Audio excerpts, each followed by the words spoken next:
every student pastor carries a different story. They have different backgrounds. They've got different challenges, different victories. But the thing that they all do share in common is a calling to lead the next generation. And that is why we created the Student Pastor Hot Seat. So here's how it works. We have 10 minutes, one student pastor, rapid fire questions about real ministry, and no chance to hide behind generic answers. Today, we're going to put Jason Fitzgerald in the hot seat. Jason's a student pastor that you may not know his backstory yet, but that's the point. We want to hear his take on ministry. We want to hear what's shaping him right now and how God's using him in his context. I'm John Oliver. I'm Ian Dunaway, and this is Shaping Student Ministry. I believe that we stand on the verge of a historic moment. You ask them what it is about rock and roll music that they like, and the first thing they'll say is the beat, the beat, the beat. I found pardon for my past, power for the present, bright prospect for the future. If you talk to the average teenager of today, I know what it does to you. That could have an unparalleled and unprecedented impact. I've got a story to tell. Have you?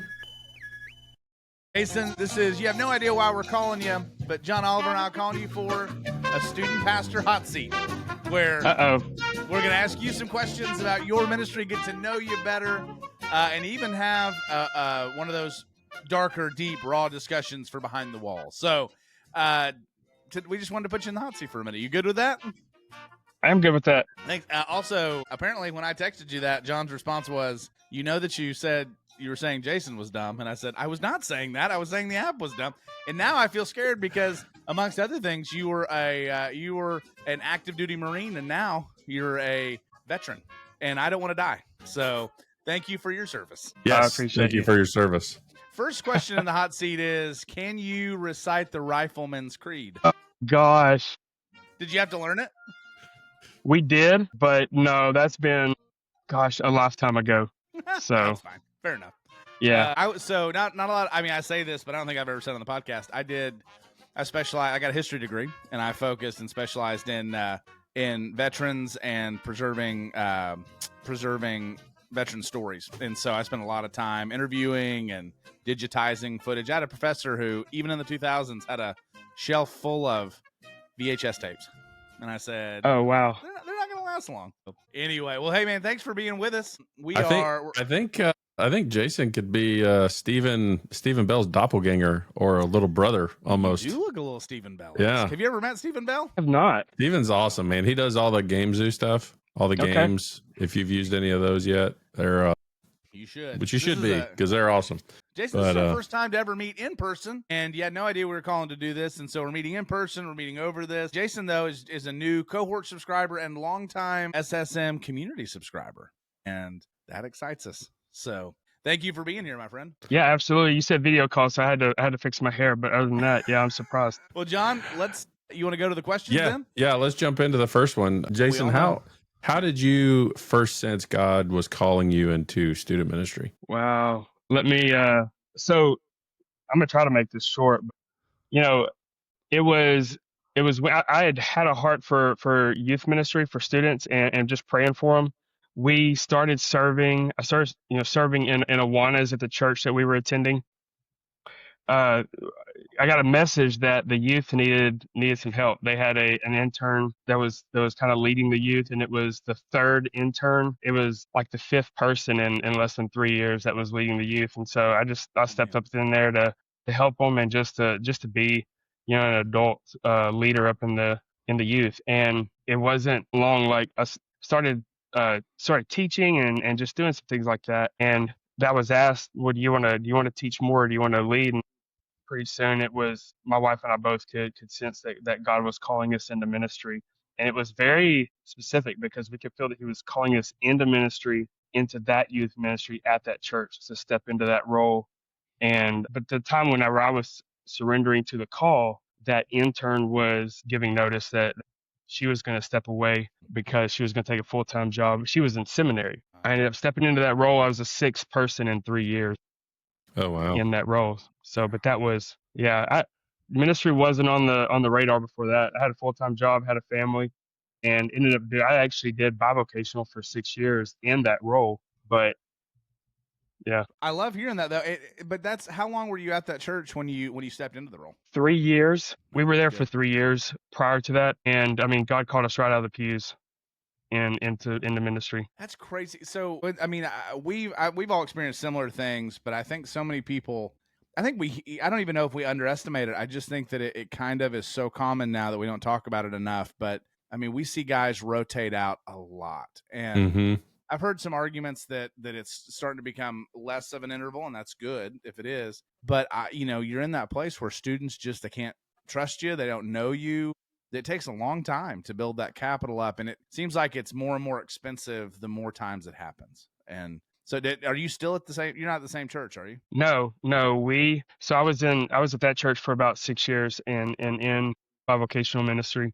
We started feeling the sense that God was calling us into full-time ministry, and just praying through that. In fact, there was one day, like 3 people in the same day mentioned something about full-time ministry, and so we started praying more about it. And it's a neat story how it happens, but we were in that was in Texas. I'm born and raised in Texas, and there was a church in South Carolina that got a hold of my resume and called me up, and we talked, and this is where God led us right into full-time ministry. That's awesome.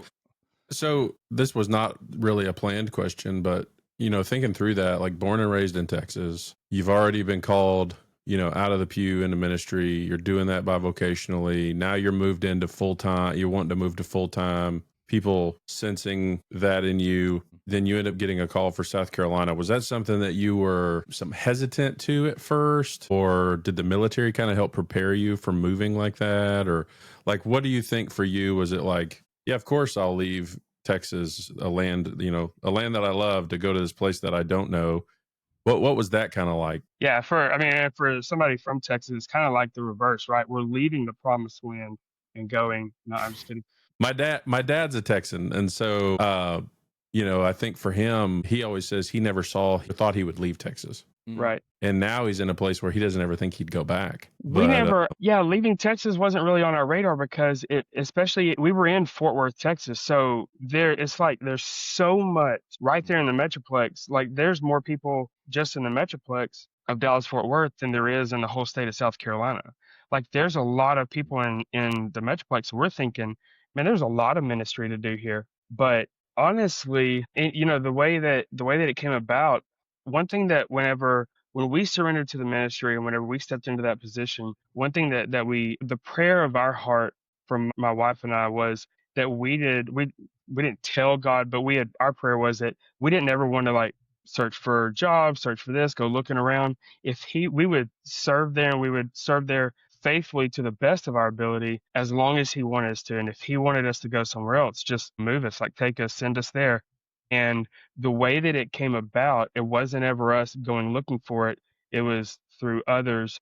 And this came about, and they were in need of a youth pastor. They had been without for about a year, and whenever they contacted me. And so we didn't go looking for it. And God, everything that happened from the very beginning, we had just a peace in a sense, and we sought God, and whenever something would come up, he would answer it. He would take care of it.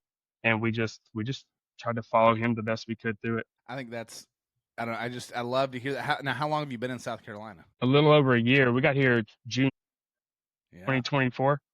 Whew. Man, that's a long, I mean, going from 6 years to that's a healthy and a cool thing to see. Tell us this, because we're kind of, we make the rules, so we get to break the rules. But question number 2, what's the most surprising thing that you've encountered about serving students? Well, I've got one, so when you're done, I'm excited. Yeah, I think the most surprising thing is probably that I think back to like when I was in youth, and although a lot of the environments and the cultures and tools have changed, like students haven't changed. Like at the core of it, like they're still the same. Like just like sins haven't changed over centuries and millennia, but cultures and things have. It's the same thing. Like students are still the same. Middle school, high school students, you can still expect the same things. That was kind of mind blowing to me. Yeah. after so long. That's a good reminder for whether you're a student ministry leader, whether you're a volunteer or student pastor. There's a struggle to feel like you're just not relevant and you don't catch up. The truth is, every time I see a new discipleship method, so every time it's like, have you guys heard of these D groups that they've been doing over in over at that church? Because you know what they do? They take one guy, and that one guy or girl has 3 other guys and girls and pours into him. And I always go, like Jesus? Like it always goes back because people don't. You're right. People don't change. Mine was not spiritual like yours. Mine was that I was shocked to find out that high school girls are the grossest creatures on the face of this earth. They're dirtier than middle school boys. Like when you have to do cabin checks and everybody's gone, like you're having to check over. So, man, I don't know this. I mean, it blows my mind that they look genteel and put together because they leave behind a pigsty of mess. Yeah, So, that is 100% true. I learned that the hard way when I was working at Chick-fil-A, and I was 19 years old, working at Chick-fil-A, interning at a church, and my job was to clean the bathrooms. And I would do anything and everything. I did not mind cleaning the guys, but I would do anything and everything to not clean the women. It's like rough. Women just come predisposed, like even in student ministry, to just walk in and all possible mess falls off of them, and then they leave fine. But then behind them, it's like, oh gosh, but it is what it is. How about this question? So, what is one win in your ministry recently that has encouraged you? Befriending us, man. I mean, I think that we've seen there's God's doing some amazing things here. We've had multiple kids surrender their life to Christ recently. We did just a few weeks ago. We baptized 4 of our youth, and we're about to baptize in a few weeks about 8 or 9 more. I mean, wow. Man, God's really awesome. it really is. God's doing some amazing things here, and even in our adults, like the conversations that we have. And we just did a leader training, and just talking with them and hearing like their heart and the way they talk. It's just it's awesome. It's really awesome just to see what God's doing. I love that. Well, on the wings of that, because we got to win. What's the hardest challenge that you're facing right now in ministry? What's the biggest thing you're trying to overcome? I think the hardest challenge for me is, and it's ongoing and constant, is sometimes seeing youth and the decisions or choices or even like the way they're going, and coming from somebody who I was in a phenomenal youth group, and then we moved 15 minutes down the road, and I left that behind and gave into everything, gave into the ways of the world, did like into popularity and everything. And so I went down this path that just led to destruction and led into college. And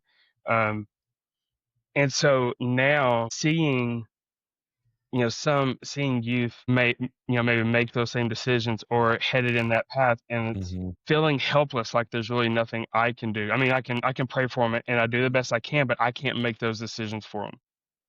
I actually had a conversation last night with a young man who's not a student, but he's early 20s, and we were talking. He was asking me about what discipleship looked like, and he told me at one point, because I've known him for about 3 or 4 years now and poured into him pretty heavily. And he said he really gravitated towards this other person in his life a lot because they tell him exactly what he needs to do and how he needs to do it. And I said, well, that's okay. I said, are you saying that you enjoy that more? I said, you're not going to hurt my feelings. He said, yeah, I just think it's really good just to hear, how it needs to be. And he just tells you how to be that way. I said, one thing I would just remember, I said, I don't know if that's as healthy as you think it is. I said, because discipleship it's not about compulsion. It's about shepherding and helping you develop as you go. So if I just give you, out of compulsory, discussion, make you do the things you need to do, what happens when I'm not here anymore? And I said, the whole point of discipleship is God's working in you. And I feel that same thing. I think that the mark of a good shepherd is like what you're saying, Jason. You realize what you can't control, and it breaks your heart because you want so much more for your sheep. And I think that's a place we're all at with students right now. It's good to hear. Yeah.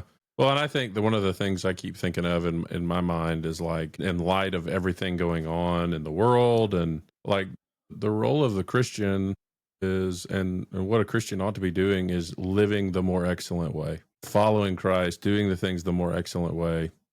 And so when we see people not choose to go the route of the more excellent way, it's like, yeah, I see the way you're going, but there's something so much better. And that's a hard thing, I think, for whether you're a student pastor or a father or a husband or a friend. It's like we encounter people all the time that are kind of walking these paths, and life is just so much better when you walk the more excellent way. And so, yeah, I think that's a good word. What kind of wrap up this side of the hot seat, and then we're going to take you to the back behind the wall. If you could give one piece of advice to a new student pastor or somebody who maybe is in the place where they've been raised there, but God may be calling them to a place that is unknown to go serve and plant their family, what is a piece of advice you would give to that person right now? I would definitely say seek wise counsel. Be careful who you listen to, but make sure that who you're listening to is rooted in the word. I think seeking wise counsel for us was very, very critical. So who you listen to, like the people that you listen to, where their depth and roots are is going to be crucial for you. We always talk about this. It actually came up the other night too, but this idea that the best people that we can hear from are the people that don't gain or lose anything from giving us advice. And I think that's a really good word, Jason. Yeah. You've got to make sure that you can find anybody to agree with you. The question is it good that they're agreeing with you, or do you want people to be honest with you? And, yeah. Well, do you have anybody that loves you enough to say the hard thing, even if it's not what you want to hear? Yeah. We talk about this a lot. Kindness isn't niceness. It's loving honesty. But and Ian and I, I feel very blessed to be able to have that kind of relationship with him, where like the stuff we say to one another is not always kind, or it's not always nice, but it's kind. You know, I was gonna say, where are we going with this, John? Yeah, it's not always nice, but it's kind. I mean, we say things to each other. We say things to each other that like brothers would say to one another. They're like, "Hey, I hear you, but the more excellent way says something else here." So, yeah. John's going to be. You need to write a book called "The More Excellent Way," because you've used that term a lot recently, and I feel like on your mind there's a book that's just brewing in the back of your mind. Well, it's weird because I don't really know where it came from, but I use it almost every day because I'm seeing things that way, and I don't know. It's weird. It makes a more excellent day when you reference the more excellent. The more excellent way, yeah. That being said, Jason, thank you for this half of the podcast. You know how it works. We got two halves, one of which you got to be a member to be a part of, and so this is the public side of the hot seat. And I hope it wasn't too hot for you.